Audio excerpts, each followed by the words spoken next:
Português. Expressões problemáticas da língua portuguesa, denotação e conotação, pontuação e o emprego do vocábulo. Que introdução da aula. Nesta aula, vamos estudar 4 temas muito importantes de língua portuguesa para concursos públicos: expressões problemáticas da língua portuguesa, denotação e conotação, pontuação e o emprego do vocábulo. Que, com destaque para a expressão é que. Esses assuntos aparecem com frequência em provas porque exigem do candidato mais do que memorização. A banca costuma cobrar a capacidade de reconhecer o sentido das palavras no contexto, identificar a função sintática de uma expressão, perceber diferenças sutis de significado e avaliar se uma alteração mantém ou prejudica a correção gramatical e o sentido original do texto.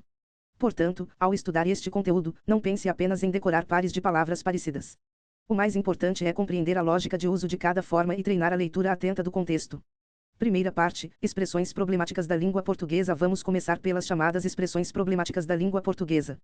Esse tema envolve palavras e expressões que apresentam grafia parecida, som semelhante ou uso muito próximo, mas que possuem sentidos diferentes. Em prova, a banca pode pedir diretamente a forma correta, mas também pode inserir a expressão em uma frase e exigir que o candidato perceba se o emprego está adequado ao contexto. A primeira distinção importante é entre onde e aonde. A palavra onde indica lugar fixo, permanência ou localização. Pode funcionar como advérbio interrogativo, como em onde você está, ou como pronome relativo, como em o lugar onde moro é muito bonito. Nesse segundo caso, onde equivale a em que, no qual ou na qual. Assim, a frase o lugar onde moro é muito bonito também poderia ser escrita como o lugar em que moro é muito bonito. Já a palavra aonde também se relaciona a lugar, mas traz a ideia de movimento para algum destino. Ela aparece quando o verbo pede a preposição a. Por isso, dizemos aonde você vai, porque quem vai, vai a algum lugar. Também dizemos o lugar aonde preciso ir é distante, porque quem precisa ir a algum lugar. A dica de concurso é simples: se houver ideia de permanência, localização ou lugar fixo, use onde. Se houver ideia de movimento ou direção, use aonde. Outro par muito cobrado é mais e mas. A palavra mais indica quantidade, acréscimo ou intensidade. Ela é o contrário de menos. Por exemplo, preciso estudar mais. Nesse caso, a ideia é de maior quantidade de estudo. A palavra mas é uma conjunção adversativa. Ela indica oposição, contraste ou ressalva, e pode ser substituída por porém, contudo ou todavia. Por exemplo, estudei bastante, mas ainda preciso revisar. Aqui, mas introduz uma oposição entre o esforço já realizado e a necessidade de continuar estudando. Em prova, uma boa técnica é tentar substituir por porém. Se a substituição funcionar, a forma correta será mas. Se a ideia for de quantidade ou acréscimo, a forma correta será mais. Também é necessário distinguir a fim de a fim. A expressão a fim é uma locução prepositiva que indica finalidade. Pode ser substituída por para. Por exemplo, estudei a fim de passar no concurso. O sentido é, estudei para passar no concurso. Já a fim é adjetivo e indica afinidade, semelhança ou relação de proximidade entre ideias, áreas ou pessoas. Por exemplo, português e redação são disciplinas afins. Nesse caso, a ideia é que as disciplinas possuem relação ou afinidade. Atenção, a fim de costuma aparecer com sentido de objetivo. A fim aparece como característica de algo que tem afinidade. Outro ponto de atenção é a diferença entre a par e ao par. A expressão a par significa estar ciente, informado ou atualizado sobre determinado assunto. Por exemplo, o candidato ficou a par das mudanças no edital. Ou seja, ele ficou informado sobre as mudanças. A expressão ao par é usada em contexto econômico ou financeiro, especialmente na comparação de valores de moedas, títulos ou ações. Por exemplo, a moeda está ao par. Em concursos de língua portuguesa, normalmente a forma mais cobrada é a par, no sentido de estar informado. Agora vamos trabalhar um grupo que costuma confundir muitos candidatos: acerca de, cerca de e acerca de. A expressão acerca de significa a respeito de ou sobre. Por exemplo, o professor falou acerca da pontuação. Isso quer dizer que o professor falou sobre pontuação. A expressão acerca de indica distância aproximada ou proximidade espacial. Por exemplo, a escola fica a cerca de 2 quilômetros daqui. A ideia é de distância aproximada. A expressão cerca de significa aproximadamente. Por exemplo, cerca de 70 candidatos tomaram posse. O sentido é, aproximadamente 70 candidatos tomaram posse.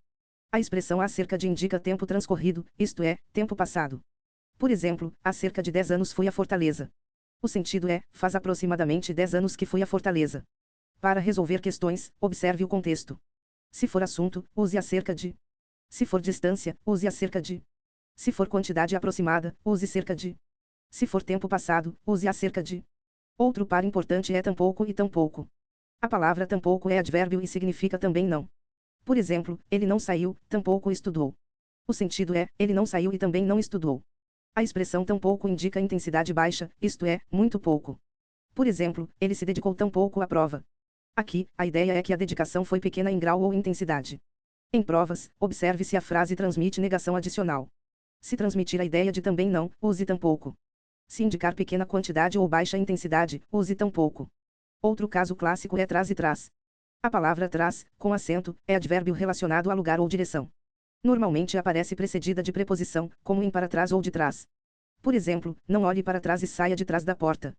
A palavra traz, sem acento e com z, é forma do verbo trazer na terceira pessoa do singular do presente do indicativo. Significa transportar, levar ou apresentar. Por exemplo, ela traz todo o material de estudos na mochila. A dica é, se for verbo, use traz. Se indicar posição posterior, use traz. Também devemos diferenciar cessão, cessão e cessão. Cessão, com C cedilha e dois esses, significa ato de ceder. Por exemplo, a cessão de direitos foi finalizada. A palavra está relacionada à transferência, entrega ou concessão. Cessão, com dois esses, indica intervalo de tempo destinado a uma atividade, reunião, apresentação ou julgamento. Por exemplo, a sessão do plenário terminará em 1 hora. Sessão, com C cedilha, indica parte, divisão, setor ou repartição. Por exemplo, a sessão de jogos é esta. Em concurso, associe assim, sessão vem de ceder, sessão é reunião ou intervalo de tempo, sessão é divisão ou setor. Outro ponto de prova é a diferença entre ao invés de e em vez de. A expressão ao invés de deve ser usada quando há oposição real, contrariedade ou ideias contrárias. Por exemplo, ao invés de subir, desceu. Subir e descer são ações opostas. A expressão em vez de indica substituição, isto é, uma coisa no lugar de outra. Por exemplo, em vez de estudar à noite, estudou pela manhã. Nesse caso, a substituição de um horário por outro, mas não necessariamente oposição lógica. A dica mais segura é, em vez de é mais amplo e serve para substituição. Ao invés de é mais restrito e deve ser usado quando houver oposição. Também é importante distinguir de mais e de mais. A expressão de mais é formada pela preposição de mais ou advérbio mais e se opõe a de menos. Por exemplo, não há nada de mais nisso. O sentido é, não há nada excessivo, extraordinário ou fora do comum. A palavra demais pode indicar intensidade, com sentido de muito. Por exemplo, ele trabalha demais. Nesse caso, significa que ele trabalha muito. Em prova, tente substituir por muito. Se a substituição funcionar, provavelmente será demais. Se a oposição for com de menos, será demais. Outro par essencial para concursos é de encontro a e ao encontro de. A expressão de encontro a indica contrariedade, choque, conflito ou oposição. Por exemplo, essas opiniões vão de encontro ao que foi proposto na reunião. Isso quer dizer que as opiniões contrariam a proposta. Já a expressão ao encontro de indica concordância, compatibilidade, aproximação ou mesma direção. Por exemplo, a decisão vai ao encontro dos interesses da sociedade. Isso significa que a decisão está de acordo com esses interesses. Atenção, esse par é muito cobrado porque muita gente inverte os sentidos. De encontro a é conflito. Ao encontro de é concordância. Por fim, nesta primeira parte, vamos distinguir senão e senão. A palavra senão pode indicar oposição, consequência negativa, alternativa ou ideia de caso contrário. Por exemplo, tenho que estudar com qualidade, senão estarei perdendo um tempo valioso. Aqui, senão equivale a caso contrário. A expressão senão é formada pela conjunção condicional se mais o advérbio de negação não. Ela equivale a caso não. Por exemplo, se não estudar, ficará fora das vagas. A dica é tentar substituir por caso não. Se funcionar claramente, escreva separado, se não. Se o sentido for caso contrário, do contrário ou a não ser, normalmente a forma será se não. Segunda parte, denotação e conotação. Agora vamos estudar denotação e conotação, tema ligado à semântica, isto é, ao estudo dos sentidos das palavras. Em concursos, esse assunto se relaciona com interpretação de texto, sinonímia, antonímia, ambiguidade, efeitos de sentido e linguagem figurada. Denotação é o sentido literal, direto, objetivo e dicionarizado da palavra. É o sentido mais estável e comum, usado quando se pretende transmitir informação de maneira clara e sem duplo sentido. Por exemplo, na frase o sol nasceu às 6 horas, a palavra sol está em sentido denotativo. Ela se refere ao astro, ao corpo celeste que aparece no horizonte. Também na frase ele comprou uma casa nova, a palavra casa está em sentido literal, indicando uma construção destinada à moradia. A linguagem denotativa é comum em textos informativos, técnicos, científicos, jurídicos e jornalísticos, pois nesses contextos há maior preocupação com precisão e objetividade. Conotação, por sua vez, é o sentido figurado, simbólico, subjetivo, emocional ou expressivo da palavra. Nesse caso, a palavra ultrapassa o seu significado literal e assume um valor construído pelo contexto. Por exemplo, na frase você é o sol da minha vida, a palavra sol não se refere ao astro. Ela representa alegria, energia, calor afetivo ou importância emocional. Já na frase depois de tanto esforço, ele finalmente encontrou a sua casa, a palavra casa pode não significar apenas uma construção física. Pode simbolizar pertencimento, paz, acolhimento ou realização. A linguagem conotativa aparece com frequência em poemas, músicas, propagandas, crônicas, textos literários e textos opinativos, porque nesses gêneros há maior espaço para expressividade e criação de efeitos emocionais. Como a banca costuma cobrar esse tema?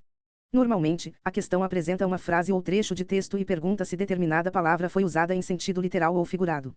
Também pode pedir o efeito de sentido produzido por uma imagem, metáfora ou expressão não literal. O candidato deve observar o contexto. Uma mesma palavra pode ser denotativa em uma frase e conotativa em outra.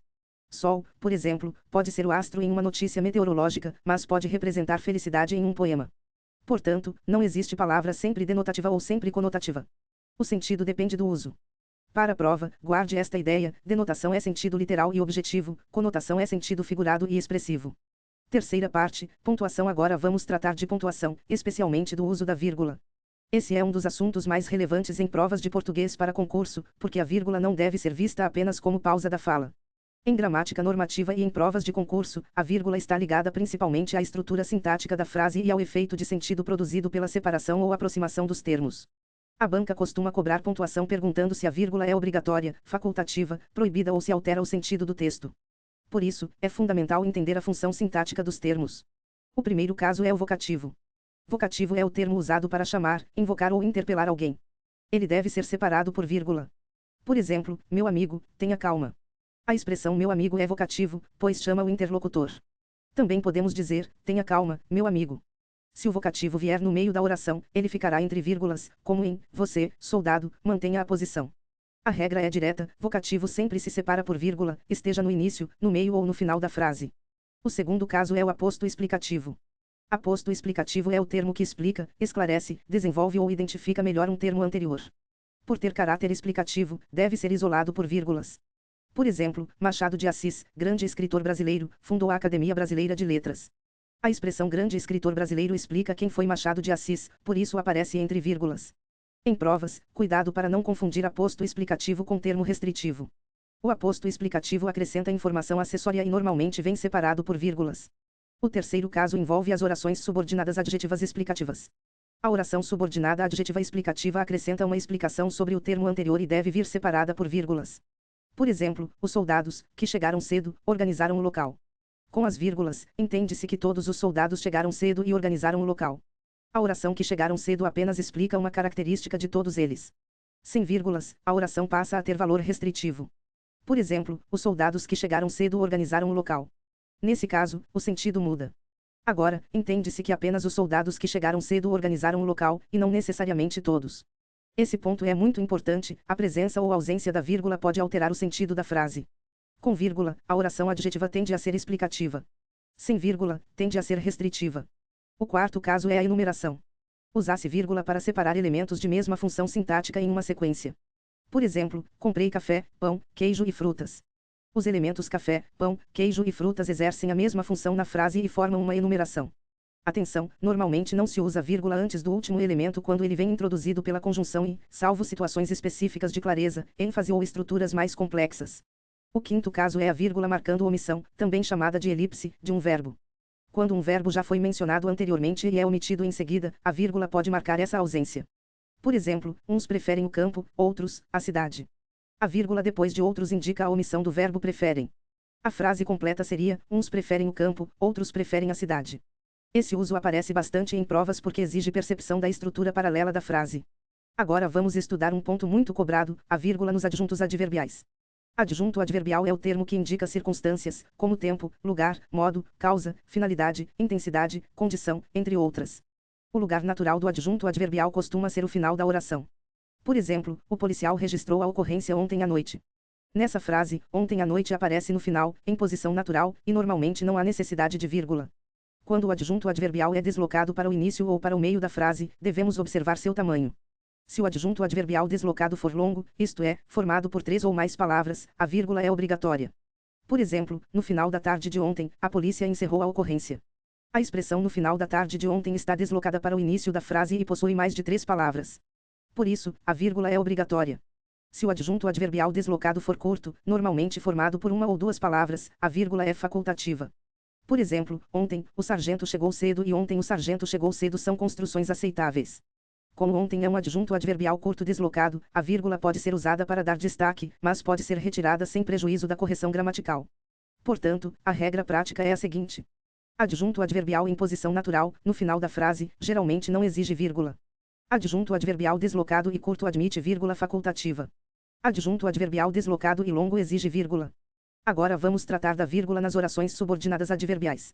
As orações subordinadas adverbiais indicam circunstâncias como tempo, causa, condição, concessão, finalidade, comparação, consequência, proporção e conformidade. Elas se relacionam à oração principal e funcionam como um adjunto adverbial em forma de oração. Quando a oração subordinada adverbial aparece depois da oração principal, em posição normal, a vírgula costuma ser facultativa, dependendo do grau de destaque que se queira dar. Por exemplo, não saí de casa porque estava chovendo. Essa é a forma mais comum, sem vírgula. Também é possível escrever, não saí de casa, porque estava chovendo, quando se deseja destacar a causa. Porém, quando a oração subordinada adverbial aparece antes da oração principal, isto é, em ordem invertida, a vírgula é obrigatória. Por exemplo, embora estivesse cansado, continuou trabalhando. A oração embora estivesse cansado vem antes da principal, por isso a vírgula é obrigatória. O mesmo ocorre em se chover, não iremos ao parque e quando anoitecer, voltaremos. A regra prática para a prova é, se a oração subordinada adverbial vem depois da principal, a vírgula pode ser facultativa.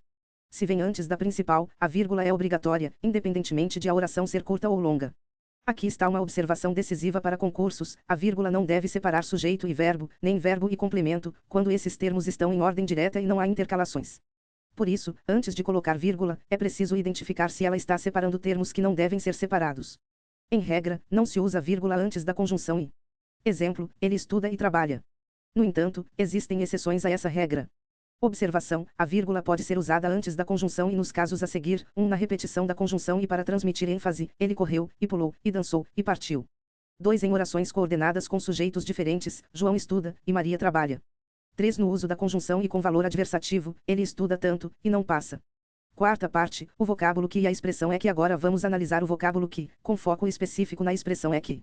Esse tema aparece em questões sobre função sintática, coesão textual, ênfase e possibilidade de supressão de termos. A expressão é que pode ter valor expletivo ou enfático. Quando é expletiva, ela serve apenas para dar destaque a um elemento da frase. Nesse caso, pode ser retirada sem prejuízo da correção gramatical e sem alteração essencial do sentido. A frase perde apenas ênfase. Veja o exemplo: gente ignorante é que faz piada de tudo. Se retirarmos é que, teremos, gente ignorante faz piada de tudo. A frase continua gramaticalmente correta e mantém o sentido geral. O que se perde é o reforço, a ênfase. Esse é um ponto muito cobrado: quando é que apenas destaca um termo, pode ser eliminado. Porém, nem toda ocorrência de é que é dispensável. Em algumas estruturas, a expressão participa da construção sintática necessária da frase. Nesse caso, sua retirada prejudica a correção ou a completude do enunciado. Observe: a verdade é que ninguém escapa da morte. Aqui, a construção é que liga o sujeito à verdade ao conteúdo expresso na oração: ninguém escapa da morte. Se retirarmos simplesmente é que, ficaria algo como: a verdade ninguém escapa da morte, construção inadequada. Portanto, nesse exemplo, a expressão não é meramente expletiva, ela faz parte da estrutura da frase. A dica para a prova é verificar se a retirada da expressão mantém uma frase gramaticalmente correta e com o mesmo sentido geral. Se mantiver, provavelmente a expressão tem valor expletivo ou enfático. Se a retirada quebrar a estrutura da frase, a expressão é necessária. A banca pode cobrar esse assunto perguntando se determinado termo pode ser suprimido sem prejuízo gramatical ou sem alteração semântica. O candidato deve sempre testar mentalmente a frase sem o trecho indicado. Revisão final em linguagem de prova. Para fechar a aula, vamos revisar os pontos mais importantes. Em onde e aonde, lembre-se de que onde indica lugar fixo, enquanto aonde indica movimento com destino. Em mais e mas, mais é quantidade e se opõe a menos, enquanto mas é conjunção adversativa e pode ser trocado por porém. Em afim e afim de indica finalidade, enquanto afim indica afinidade. Em a par e ao par, a par significa informado, enquanto ao par aparece em contexto de equivalência de valores.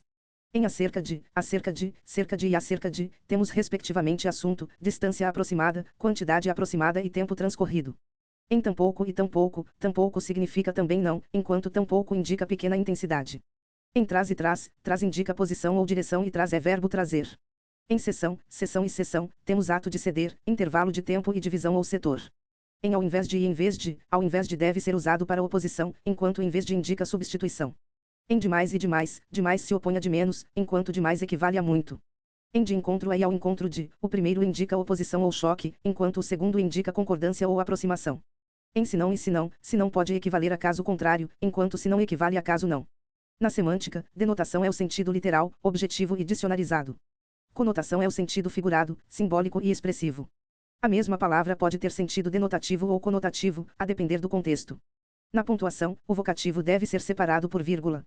O aposto explicativo deve ser isolado por vírgulas. A oração adjetiva explicativa vem entre vírgulas, enquanto a restritiva não vem. A vírgula separa elementos de enumeração e pode marcar a omissão de um verbo já mencionado. Nos adjuntos adverbiais, a posição natural é o final da frase, geralmente sem vírgula. Se o adjunto adverbial curto estiver deslocado, a vírgula é facultativa. Se o adjunto adverbial longo estiver deslocado, a vírgula é obrigatória. Nas orações subordinadas adverbiais, se a oração vier depois da principal, a vírgula tende a ser facultativa. Se vier antes da principal, a vírgula é obrigatória. Por fim, na expressão é que, é preciso verificar se ela tem valor expletivo ou estrutural. Se puder ser retirada sem prejuízo gramatical e sem alteração essencial de sentido, tem valor enfático. Se a retirada prejudicar a frase, ela é necessária à estrutura. Fechamento da aula. Esses temas são muito importantes porque a banca costuma trabalhar com diferenças sutis. O candidato que apenas dá cura listas pode errar quando a frase muda de contexto. Por isso, o caminho mais seguro é sempre perguntar: qual é o sentido pretendido? A palavra indica lugar fixo ou movimento. Quantidade ou oposição. Assunto, distância, aproximação ou tempo passado. Sentido literal ou figurado. A vírgula separa um termo explicativo, um vocativo, uma enumeração ou uma oração deslocada. Em língua portuguesa para concursos, a leitura atenta do contexto é tão importante quanto o conhecimento da regra. A regra orienta, mas é o contexto que confirma a resposta correta.